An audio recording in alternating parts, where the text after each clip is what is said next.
problème. L'histoire se passe quand Tiny n'était encore qu'un bébé.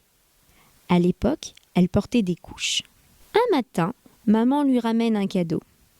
Tiny est toute heureuse. Elle l'ouvre et découvre un petit pot rose. Elle le regarde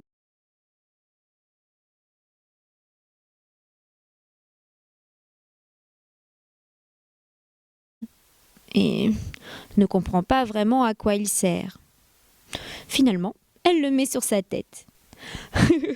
Mais non, ma chérie, ce n'est pas un chapeau, c'est un petit pot. Tu sais, les grands n'ont pas de couches. Quand ils ont envie de faire pipi ou caca, ils vont aux toilettes. Grâce à ce petit pot, tu pourras faire tes besoins comme les grands. Tiny est très fière que maman la considère comme une grande fille. Maman place le petit pot dans les toilettes et retire la couche de Tiny. Puis celle-ci retourne jouer avec ses poupées dans sa chambre. Le temps passe et Tiny a soudainement envie de faire pipi. Elle court dans le couloir. C'est très difficile de se retenir. Oups, trop tard. Tiny a fait pipi sur le sol. Elle se met à pleurer. Ne pleure pas, ma puce. Ce n'est pas grave.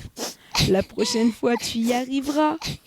Tu as essayé et c'est déjà très bien. Tiny sèche ses larmes.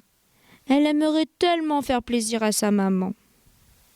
2 heures plus tard, alors que Tiny joue encore dans la chambre avec ses poupées, elle a de nouveau envie de faire pipi.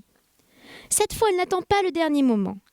Elle court dans le couloir et arrive juste à temps aux toilettes. Ouf! Maman, viens vite. Bravo, ma chérie! Tu es vraiment une grande, je suis fière de toi. Prends du papier pour t'essuyer et allons mettre ton pipi dans la cuve des toilettes.